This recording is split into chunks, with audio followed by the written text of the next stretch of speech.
Guys welcome back to my YouTube channel. ಇವತ್ತೇನು content ಅಂದರೆ, ನನ್ನ ಫ್ರೆಂಡ್ ಊರಿಗೆ ಬಂದಿದ್ದೀನಿ. ಶಿರ್ಸಿ ತಾಲೂಕು, ಉತ್ತರ ಕನ್ನಡ ಜಿಲ್ಲೆ. ಅಲ್ಲಿ ಬನವಾಸಿ ಅಂತ ಒಂದು ಊರು. ಆ ಊರಲ್ಲಿ ಅದ್ರ ಪಕ್ಕ ಇರೋದಂಥ ಒಂದು ಊರು ಯಾವುದು, ಮಧುರವಳ್ಳಿ. ನನ್ನ ಫ್ರೆಂಡ್ ಭೂಮಿಕಾ ಅವ್ರ ಮನೆಗೆ ಬಂದಿದ್ದೀನಿ. ಅವ್ರ ಮನೆ ತೋರಿಸ್ತೀನಿ ಗೈಸ್. ಇದು ಅವ್ರ ಮನೆ. ಟ್ರಿಲ್ಲರ್ ಹೊಸ ಬಂದಿದ್ದಾರೆ. ಇವಾಗ ಏನು ಮಾಡೋಣ ಅಂದರೆ, ಇಲ್ಲಿ ಬಾವಿ, ನನಗೆಂದು ಬಾವಿಲಿ ನೀರು ಸೇದಿಲ್ಲ ಗೈಸ್. ಇವತ್ತು ಆ ಬಾವಿಲಿ ನೀರು ಸೇದೋಣ ಗೈಸ್. ನಾನು ಫಸ್ಟ್ ಟೈಮ್ ಈ ಥರ ನೀರು ಸೇದಿರಲ್ಲ. ಈಗ ನಮ್ಮ ಚಿತ್ರದುರ್ಗ ಸೈಡ್ ಈ ಥರ ಯಾವೆಲ್ಲ ಮುಂಚೆ ಇತ್ತೇನೋ, ಬಟ್ ಗೊತ್ತಿಲ್ಲ ನನಗೆ. ನನಗೆ ಗೊತ್ತೇ ಇಲ್ಲ. ಇವಾಗ ಬಾರಿ ಇಲ್ಲಿ ತೋರಿಸ್ಬೋದು.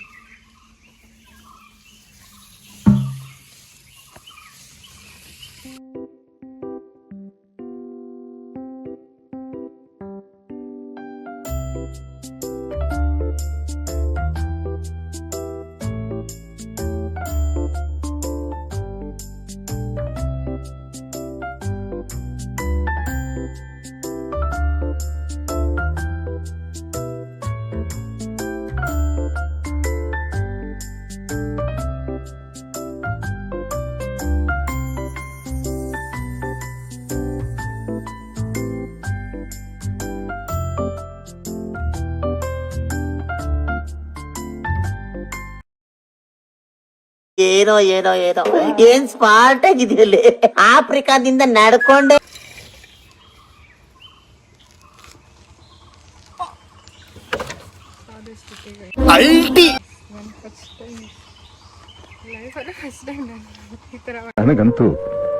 ನನಗಂತೂ ಈ ಜೀವನವೇ ಬೇಸರವಾಗಿ ಹೋಗ್ಬಿಟ್ಟಿದೆ. ಸೊ ಖುಷಿ ಆಗುತ್ತೆ ಈ ಥರ ಮೂಮೆಂಟ್ಸ್ ಎಲ್ಲ ಎಂಜಾಯ್ ಮಾಡಬೇಕು. ಬಟ್ ನಂಗೊಂದು ಹೊಸ ಎಕ್ಸ್ಪೀರಿಯೆನ್ಸು. ಈ ಉತ್ತರ ಕನ್ನಡಕ್ಕೆ ಬಂದರೆ ನನಗೆ ತುಂಬ ಖುಷಿ ಆಗುತ್ತೆ. ಇಲ್ಲಿ ವಾತಾವರಣ, ಇಲ್ಲಿನ ಜನ. ಉತ್ತರ ಕನ್ನಡಕ್ಕೆ ಬಂದರೆ ನಂಗೆ ತುಂಬ ಖುಷಿ ಆಗುತ್ತೆ. ಬಿಕಾಸ್ ಯಾಕಂದರೆ ಇಲ್ಲಿ ಜನದ ಪ್ರೀತಿ, ಇಲ್ಲಿ ಲ್ಯಾಂಗ್ವೇಜು ನಂಗೆ ತುಂಬ ಇಷ್ಟ. ಬನವಾಸಿಲಿ ಮಧುಕೇಶ್ವರ ದೇವಾಲಯ ಅಂತೂ ನಂಗೆ ತುಂಬ ಇಷ್ಟ ಗೈಸ್. ಹೋಗೋಣ ಬನವಾಸಿ ಜಾತ್ರೆಗೆ ಹೋಗ್ತಾ ನಿಮಗೆಲ್ಲ ತೋರಿಸ್ತೀನಿ. ಬನವಾಸಿ ಜಾತ್ರೆನ ನನ್ನ ಕೈಲಿ ಆದಷ್ಟು ನಾನು ತೋರಿಸ್ತೀನಿ. ಪ್ಲೀಸ್ ಸಪೋರ್ಟ್ ಮಾಡಿ ಗೈಸ್. ಮಧುರವಳ್ಳಿ ಟು ಬನವಾಸಿ. ನೋಡಿ ಸ್ನೇಹಿತರೆ, ಇವಾಗ ಬನವಾಸಿಗೆ ಬಂದು ರೀಚ್ ಆದ್ವಿ. ಇವಾಗ ದೇವ್ರು ನೋಡೋಕೆ ಹೋಗೋಣ. ಶ್ರೀ ಮಾರಿಕಾಂಬಾ ದೇವಿ ಮಂಟಪ ನೀವು ನೋಡ್ತಾ ಇರೋದು. ಸೊ ಚೆನ್ನಾಗಿ ರೆಡಿ ಮಾಡಿದ್ದಾರೆ. ನೋಡೋಣ, ಒಳಗೆ ಹೋಗೋಣ ಸ್ನೇಹಿತರೆ. ಒಳಗೆ ಹೋಗ್ಬಿಟ್ಟು ನೋಡೋಣ. ನೋಡಿ ಹೋಗ್ತಾ ಇದ್ದೀವಿ. ಅಲ್ಲಿ ಕಾಣ್ತಾ ಇರೋದು ಭೂಮಿಕಾ ಅಂಡ್ರು ಹೆಸರು ಬೇಬಿ ಅಂತ ಹೇಳ್ಬಿಟ್ಟು ಅವ್ರ ಚಿಕ್ಕಮ್ಮ. ಅವರು ಕುಂಕುಮ ಇಟ್ಕೊಂಡು ನನಗೆ, ನಾನು ನಮ್ಮ ಫ್ಯಾಮಿಲಿ ಮೆಂಬರ್ಸ್ ಅಂದರೆ ನಮ್ಮ ಸಬ್ಸ್ಕ್ರೈಬರ್ಸ್ ಏನಿದ್ದಾರೋ ಅವರಿಗೆಲ್ಲ ಒಳ್ಳೇದು ಮಾಡಪ್ಪ ಅಂತ ಕೇಳ್ಕೊಂಡ್ಬಿಟ್ಟು, ಒಳ್ಳೇದು ಮಾಡಮ್ಮ ಅಂತ ಕೇಳ್ಕೊಂಡು ಈ ಥರ ಕೈ ಇಟ್ಕೊಂಡು ಎಲ್ಲನೂ ಬೇಡ್ಕೊಂಡು ಎಲ್ಲನೂ ಚೆನ್ನಾಗಿಟ್ಟಿರೋ ಅಂತ ಇಟ್ಕೊಂಡು ಬಂದೆ. ದೇವ್ರ ದರ್ಶನ ಮಾಡ್ಕೊಂಡು ಜಾತ್ರೆ ಮಾಡೋಣ ಅಂತ ಬಂದ್ವಿ ಗೈಸ್. ಇವಳು ಭೂಮಿಕಾ ಇದ್ದಾಳಲ್ಲ, ಭಾರಿ ಬಾರ್ಗಿನ್ ಮಾಡ್ತಿದ್ದಾಳೆ. ಜಾತ್ರೆ ಮಾತ್ರ ಚೆನ್ನಾಗಿದೆ. ಅಂಗಡಿಗಳೆಲ್ಲ ಚೆನ್ನಾಗಿತ್ತು. ಈ ಹುಡುಗನ ನೋಡ್ತಾ ಇದ್ರಲ್ಲ ಗೈಸ್, ಮೊಬೈಲ್ ವಿಡಿಯೋ ಆನ್ ಆಗಿದ್ದ ತಕ್ಷಣನೇ ಹಾಯ್ ಅಂತ ಅಂದ. ನಿಮ್ಮ ವಿಡಿಯೋ ಎಲ್ಲ ನೋಡ್ತೀನಕ್ಕ ಅಂತ ಅಂದ. ನನಗಂತೂ ಸಖತ್ ಖುಷಿ ಆಯಿತು. ಸೊ ಜಾತ್ರೆ ಎಲ್ಲ ಚೆನ್ನಾಗೈತು ಗೈಸ್. ಅವ್ನು ಬಾರೋ ಅಂತಂದರೆ ಓಡೋಗ್ಬಿಟ್ಟ ಪಾಪ. ಬಟ್ ಆಮೇಲೆ ಪಾಪ ಚೆನ್ನಾಗೆ ಮಾತಾಡಿಸ್ತಾ ಸಿಗ್ತ, ಶೇಕ್ ಹ್ಯಾಂಡ್ ಕೊಟ್ಟ, ಹೀಗೆ ಮಾಡಿ ಅಂತಾನು ಹೇಳ್ತಾ ಹುಡುಗ.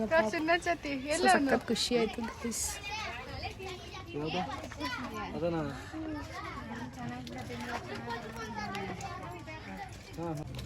ನನಗಂತೂ ಉತ್ತರ ಕನ್ನಡಕ್ಕೆ ಬರೋಕ್ಕೆ ತುಂಬ ಇಷ್ಟ. ಯಾಕಂದರೆ ನನಗೆ ಇಲ್ಲ ಜನ ಅಂದರೆ ತುಂಬ ಇಷ್ಟ. ಸೊ ಬೇಡ ಕಣಬಜ್ಜಿ ಜಾತ್ರೆಗೆ ಬರಬೇಕಂತ ಅನ್ಕೊ ಗೈಸ್. ನೋಡಿ ಜೀವನ ಎಷ್ಟು ಕಷ್ಟ ಅಂದರೆ, ಚಿಕ್ಕ ಮಕ್ಕಳು ಆ ದೇವಸ್ಥಾನದ ಮುಂದೆ ಕುತ್ಕೊಂಡು ಎಷ್ಟು ನಾವು ಎಕ್ಸಿಬಿಷನ್ ಆಡೋಣ ಅಂತ ಹೋದ್ವಿ, ಆಟ ಆಡೋಣ ಅಂತ. ಬಟ್ ನಾವು ಹೋಗಿದ್ದು ಮಧ್ಯಾಹ್ನ ಆಗಿತ್ತು. ಸೊ ಹಾಗೆ ಯಾರೂ ಇರಲಿಲ್ಲ. ಅವರು ಆಟ ಆಡೋಕ್ಕೆ ಅಂದರೆ ಮಿಷನ್ಸ್ ಎಲ್ಲ ಸ್ಟಾರ್ಟ್ ಮಾಡಲ್ಲ.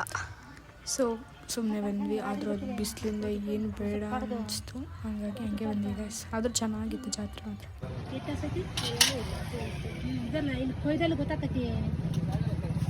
ಒಂದೇ ಜಾತಿ ಎಲ್ಲ